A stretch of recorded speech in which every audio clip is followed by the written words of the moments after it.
Pessoal que nos acompanha no Brasil de Fato, tenho o prazer de apresentar a vocês o nosso amigo e companheiro Eduardo Moreira, que tem se revelado um grande analista dos problemas da sociedade brasileira.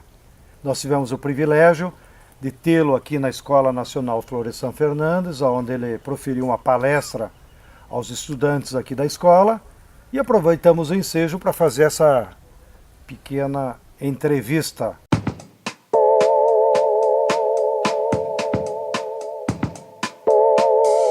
Eduardo, seja bem-vindo. Muito obrigado, encantado aqui com o que eu vi hoje. Então vamos de pronto ao tema. O Brasil vive uma grave crise econômica e, resultante dela, uma crise social, com os índices de desemprego, precarização do trabalho e tudo isso. Quem é o culpado por essa crise? O culpado dessa crise no Brasil é o fato da gente estar sentado num baú de tesouro com imensas riquezas. Poucos países no mundo têm tantas riquezas como o Brasil. A gente tem petróleo, a gente tem água potável, a gente tem vento no Brasil inteiro, a gente tem incidência de luz, a gente tem uma costa pesqueira, tem minério, tudo que você puder imaginar. Mas a chave desse baú no Brasil está na mão de pouquíssimas pessoas. Não existe, acho que, nenhum país no mundo que tenha tanta concentração das terras, dos meios de produção, do capital tecnológico, como a gente tem aqui no Brasil. E aí essas pessoas, a iniciativa privada que concentra, esse grupo da iniciativa privada que concentra essa riqueza, ela usa esse poder que ela tem para tornar a nação inteira refém dela e, de crise em crise, ir negociando condições cada vez mais favoráveis para ela, para poder continuar exercendo esse poder que ela tem e mantendo essa desigualdade que só privilegia ela. Então o que a gente tem? A gente tem no Brasil uma crise enorme, onde a maior parte das pessoas sabe gerar riqueza, pode gerar riqueza, como a gente vê no MST, por exemplo, nos acampamentos e assentamentos, mas não tem como gerar essa riqueza, porque essas pessoas que são os donos dos meios de gerar riqueza, elas simplesmente não deixam, que é o desemprego que a gente tem. Aí elas chegam e colocam o país inteiro como refém e falam o seguinte: olha, já que o Estado não tem mais capacidade de investir, e é preciso investir sempre para gerar riqueza, e só eu tenho capacidade de investir, eu só invisto se você cumprir as minhas regras. Igual quando você tem um refém e você fala: aqui está minha lista de exigências. E aí ele começa falando o seguinte: olha, eu quero mais benefícios, eu quero pagar menos impostos, eu quero que uma das matérias-primas que eu tenho, que é a mão de obra, que é assim que ele trata a mão de obra que nem um tijolo, não tem uma vida humana ali, eu quero que ele tenha menos direitos, quero que ele custe mais barato, e aí quando tudo isso tiver cumprido, aí eu vou investir.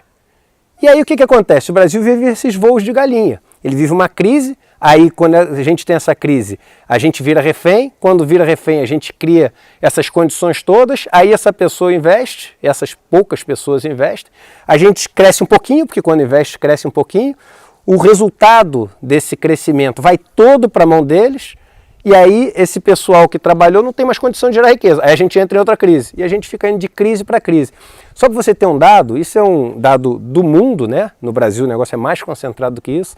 Em 2017, de toda a riqueza que foi gerada no mundo, 82% ficou com 1% mais rico. E metade mais pobre ficou com zero, João Pedro. Zero é nada. E esse 1% quem são? Esse 1% são os donos do capital financeiro, os bancos, principalmente os bancos. Vamos lembrar que a gente tem bancos, tem corretoras, tem seguradoras, tem vários grupos que são donos do capital financeiro.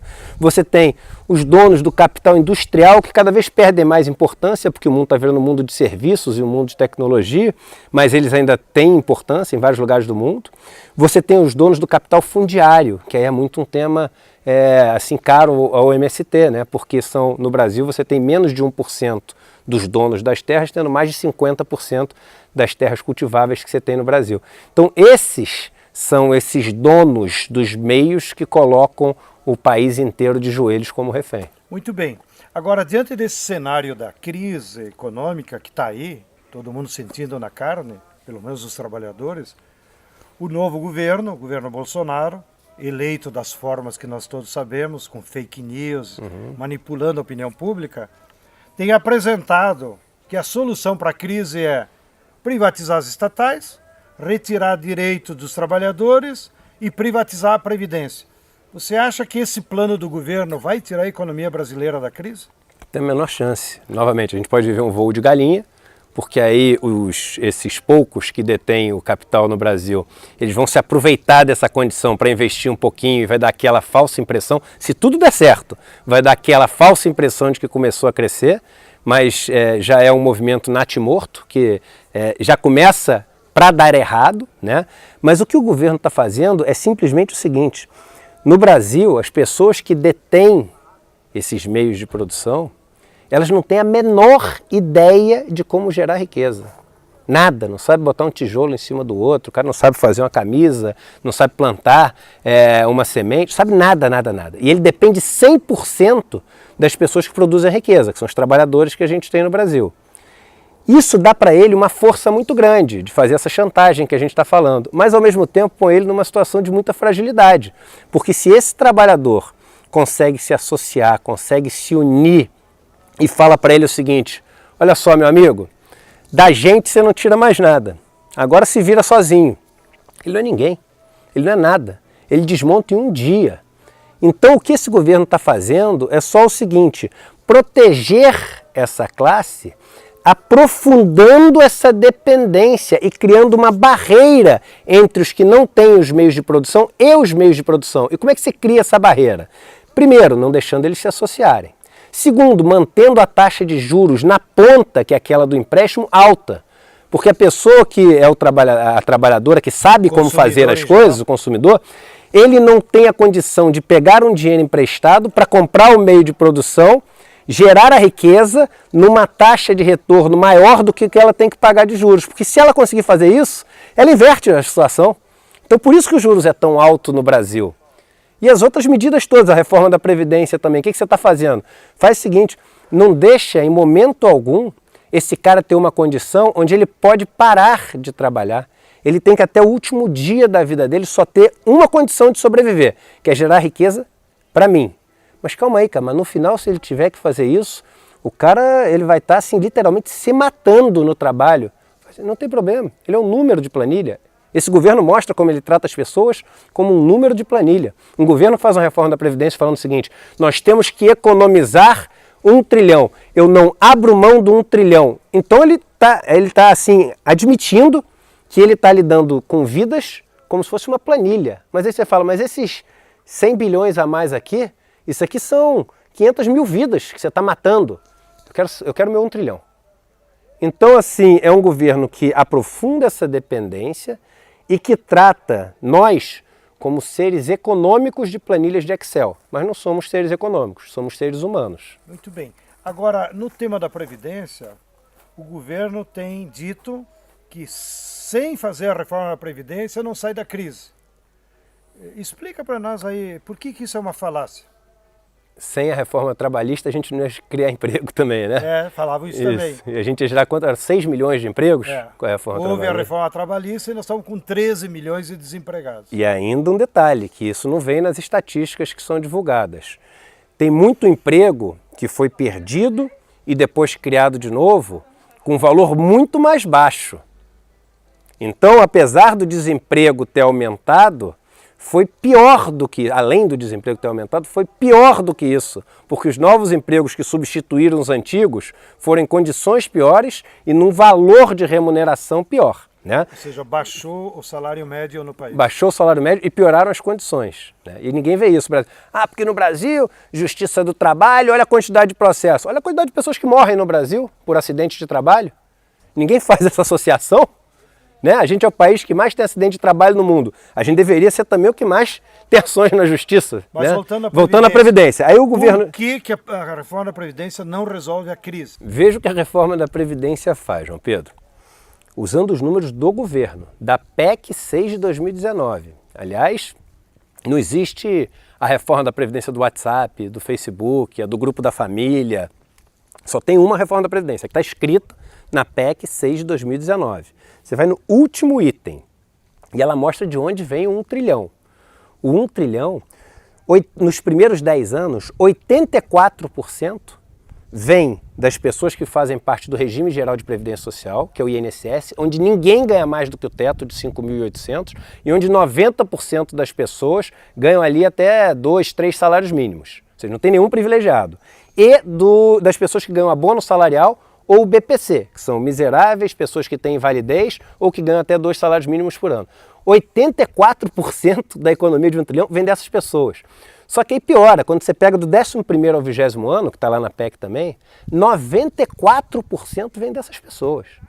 O privilégio que o governo diz que está combatendo, que são aqueles altos salários do funcionalismo público, com alíquotas maiores, 0,4% da economia do 11º ao 20º ano vem desse pessoal.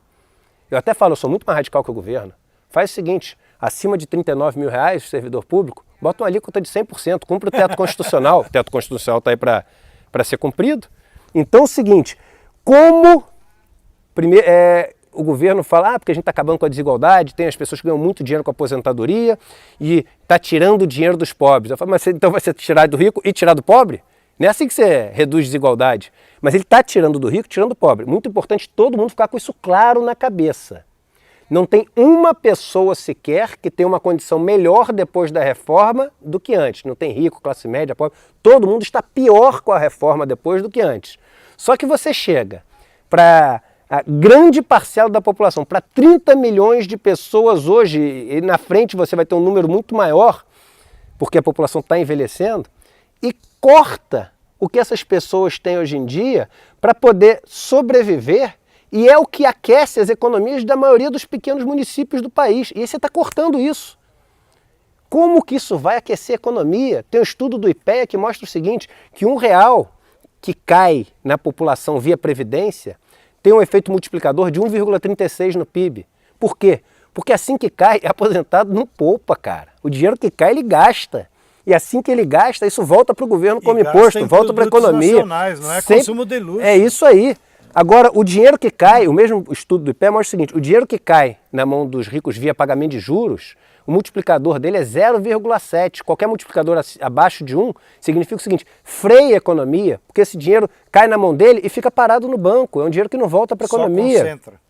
Então, é óbvio que ao tirar renda da parcela mais pobre da população, num país que já é desigual como o nosso, você está freando a economia, por isso que não é solução. Imagina que a gente está no meio de várias árvores, aqui se fala sobre plantar, sobre cultivar. Quando você pega e rega uma planta, se você rega ela lá em cima na folha, vai ficar um monte de coisa na folha e vai cair algumas gotas na raiz. Se você rega na raiz, tudo é absorvido pela planta e um pouco chega até na folha. O que eles não entendem é que se você regar na raiz do Brasil, vai chegar no empresário também, vai chegar no banco, vai chegar em todo mundo. Eles vão ter os lucros deles. A solução para a crise, no teu modo de entender, seriam políticas de distribuição de renda. Não tem a menor dúvida. O Brasil só tem um problema. Só um, que é a desigualdade. O resto é tudo consequência. E você pega países que eram extremamente desiguais, como por exemplo a Noruega, como por exemplo a Suécia, como vários outros, e há 100 anos atrás... A Segunda Guerra Mundial eram desiguais. Isso, completamente. A Noruega era o país mais pobre do norte da Europa. E aí, hoje, menos de 100 anos depois, são os países mais desenvolvidos do mundo. Aí eu faço a seguinte pergunta, eu desafio qualquer pessoa a falar o contrário. Esses países começaram a mudar a situação deles? Como? Qual foi a primeira coisa que eles falaram? É o seguinte, olha, vamos começar a mudar a nossa realidade. Qual vai ser a sua primeira ação? Matar bandido e combater a corrupção. Será que foi essa a primeira atitude? Ou foi a seguinte, vamos garantir universalidade da saúde, universalidade da educação, uma distribuição de renda melhor e pleno emprego? Será que foi isso ou vamos matar bandido e tirar pornografia da televisão e das músicas? É claro que foi o outro, entendeu? Eu falo também, porque as músicas das favelas só falam baixaria, só falam palavrão. A música, ela é só um retrato do que é vivido. Não adianta você matar o mensageiro, não adianta você proibir a música e o que inspira a música continua igual, cara. A gente tem que mudar o que inspira isso tudo. E aí isso aqui muda automaticamente, porque passa a não ter graça, passa a ser vazio, passa a não representar nada. A cultura só representa o que acontece. Eduardo, para fechar o tema da Previdência, então qual é o verdadeiro objetivo da reforma da Previdência que o governo quer?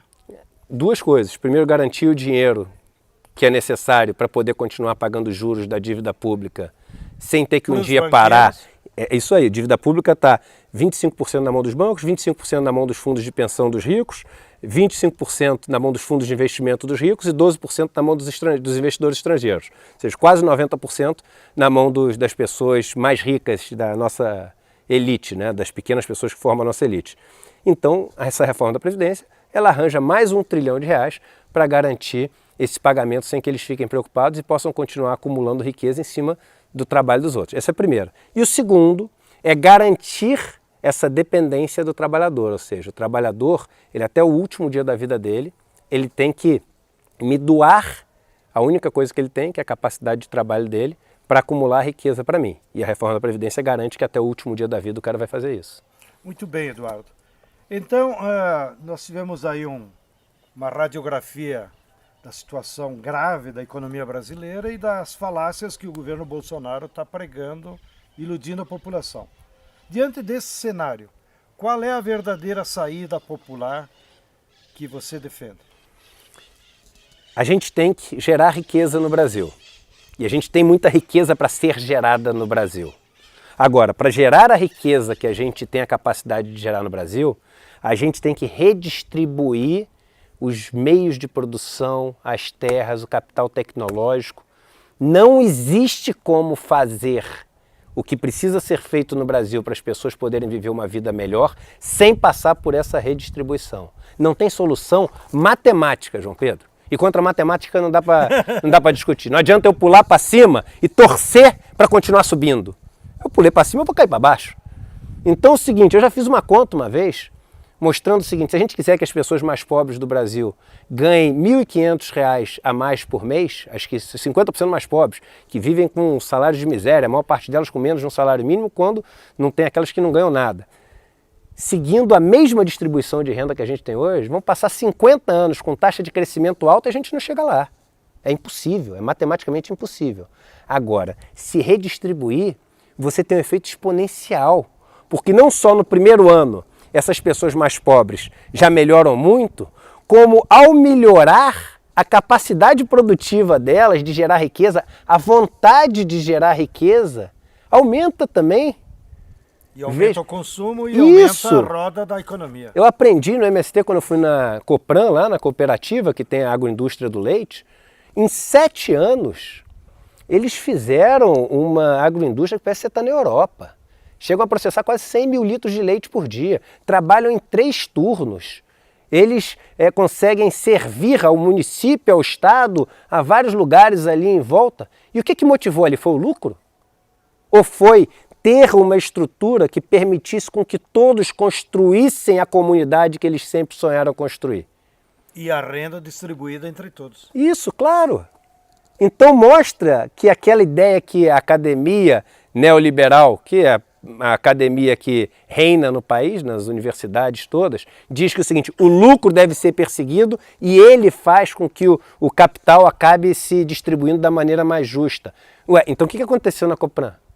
As outras agroindústrias do leite quebradas no Brasil inteiro, a gente teve uma crise enorme por causa do preço do leite, alguns anos atrás, e ela não parou de crescer. É o seguinte, como é que explica? Em qual livro está isso que eu não li? Né? Então, se a gente distribuir a riqueza no Brasil e o acesso a esse capital, capital fundiário, capital tecnológico, capital intelectual, capital industrial, capital financeiro, a gente vira da água para o vinho em menos de 20 anos. A gente em 20 anos vai virar uma potência que ninguém vai entender o que aconteceu nesse país. Muito bem.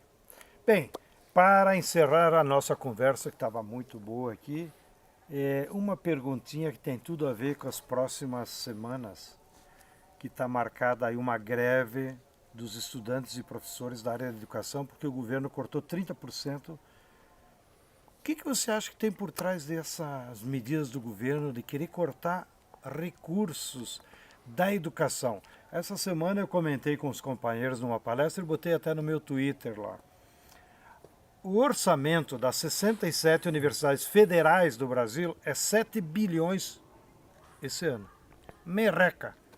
No mesmo dia eu li no jornal que a Shell, uma multinacional de origem britânica, vai investir no Brasil esse ano em gás, biocombustível e mais não sei o quê, 8 bilhões. Ou seja, uma empresa estrangeira está investindo mais recursos para o seu lucro do que o Estado brasileiro no ensino público federal. Quanto que é o perdão da dívida que o Bolsonaro quer dar para os agricultores? 70 bilhões do Fundo Rural. Só para eu poder me lembrar, que às vezes eu esqueço esses números. O ponto é o seguinte, o problema é a balbúrdia. Qual balbúrdia? Você se lembra do protesto na Tiananmen Square, na China, na Praça lá Chinesa, que teve, para poder reclamar do regime autoritário comunista que tinha lá? Você se lembra da Revolução do Veludo, na Tchecoslováquia, que teve dos estudantes? Se lembra da Sociedade Rosa Branca, na Alemanha, em 1942, que teve da Universidade de Munique contra o regime nazista? Se lembra da revolta de Soweto, na África do Sul, contra o Apartheid? Se lembra da revolta em Ohio, da Kent State University, contra a Guerra do Vietnã? Se lembra da Revolução dos Guarda-Chuvas em Hong Kong, em 2014, para ter as eleições democráticas lá? O que todas elas têm em comum? Todas elas começaram onde? Nas universidades, com os alunos, com os grupos que têm tudo. Porque qual o grande problema da universidade?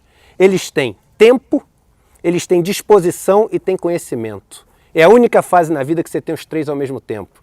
Quando você fica mais velho, você tem até tempo, você tem conhecimento, mas você não tem mais disposição. Quando você é mais novo, bem novinho, você não tem o conhecimento. Ali é quando você pode mudar o mundo. Então é o seguinte, já que o mundo que a gente está querendo é um mundo tão esdrúxulo, tão assim, visivelmente injusto, a gente tem que atacar aqueles caras que são os primeiros a levantar a bandeira e falar, olha esse absurdo, vamos lutar contra. Essa é a balbúrdia que eles têm medo. Muito bem. Estamos aqui com o Eduardo Moreira, que agora se revelou ser um líder estudantil em defesa da nossa educação. Quero agradecer a atenção de todos, acompanhem sempre, fiquem ligados no Brasil de Fato, que a cada pouquinho vai aparecer uma entrevista muito importante com pessoas sábias como o nosso querido Eduardo Moreira. Muito obrigado, Eduardo. Obrigado, meu irmão. E até a próxima para vocês. Tchau, tchau.